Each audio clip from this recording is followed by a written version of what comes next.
Hello friends, welcome to our channel on Modern Stenographers Hub. If you like our videos, so subscribe to our channel and don't forget to press the bell icon.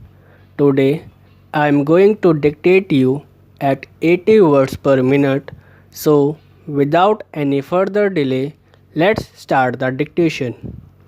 Dictation will start in 5 seconds, so be ready for it.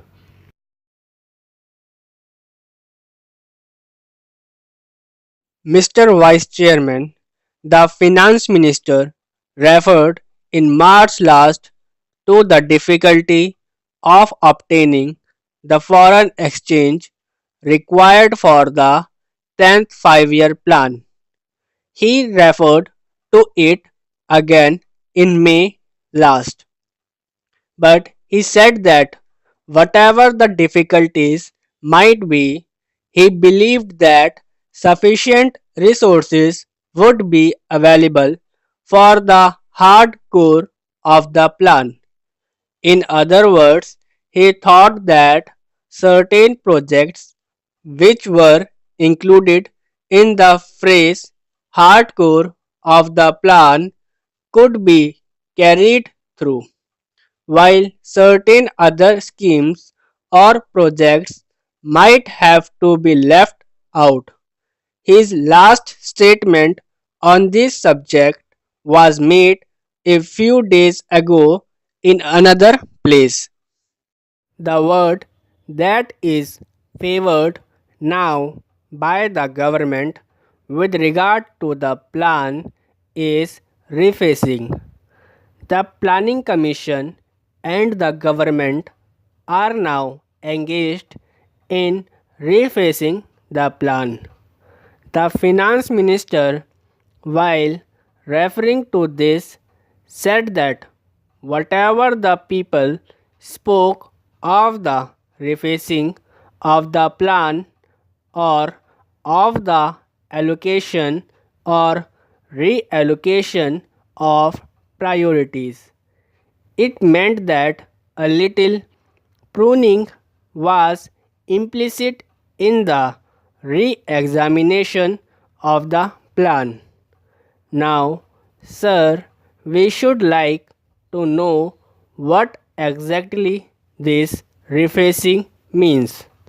The Planning Commission may not have finished its examination of the question, but I think we can be usefully told on what principles the government are proceeding and what is the extent which a reduction is likely to be made in the cost of the plan.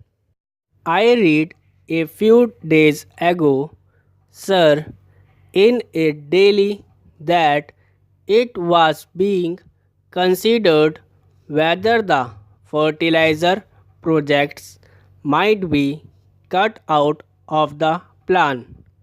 Now, the finance minister has told us that what constitutes the hard core of the plan is the production of steel, mining, transport, and power. Now, is the production of food essential for carrying out of the plan or not? Is it included in the hard core of the plan or has it been given a lower priority than steel and other things? It is very important for us to have this information because we can form our judgments with regard to the refacing of the plan in connection with the measures that are to be placed before this house very soon. Only when we know that what the ideas of the government on this subject are. It may not be possible for the Honorable Finance Minister to state what the exact extent of the reduction in expenditure will be. At one time, sir, we were told that all the schemes in the plan stood or failed together. If greater industrialization was needed, it was necessary that more food should be produced, that education should be spread so that people who can understand the latest technological process might be available, and so on.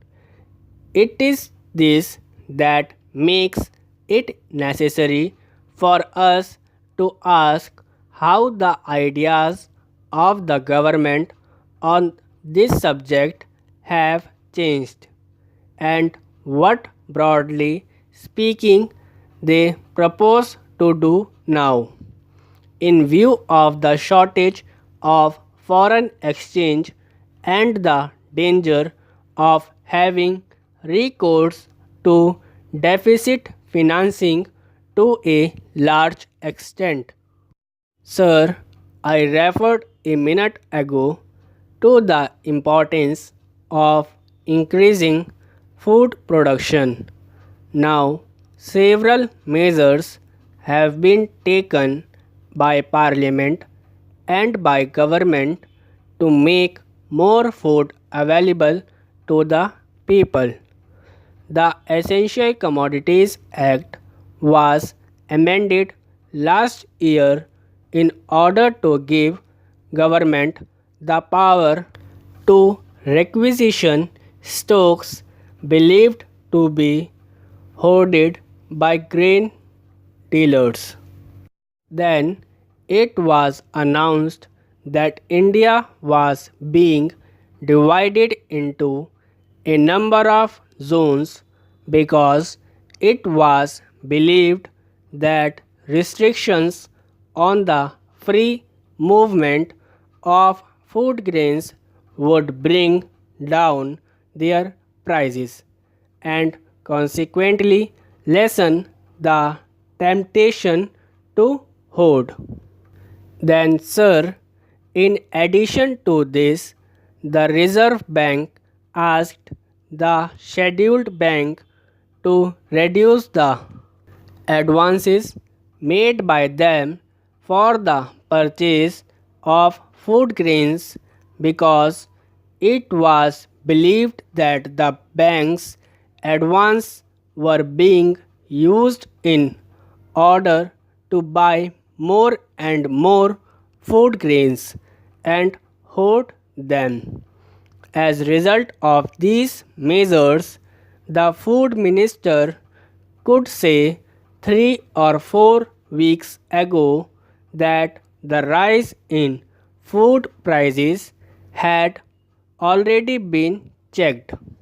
Let us see first how far the production of food has increased and to what extent prices have fallen. I shall take first the production of food. The Planning Commission, in its review of the work in the last year of the 10th five-year plan, said that according to the food production program, and addition in food production potential of about 2 million tons was expected to be realized in 2006 and 7, and that increase in production is estimated to be of the order of 1.4 million tons. The statement made by the Planning Commission depended on the forecast made at the end of April by the Food and Agriculture Ministry. But a week later, the Food Ministry claimed that the production of food was not 66 million tons but a little over 68 million tons. There was a difference of about 2 million tons in the two estimates made at an interval of a fortnight.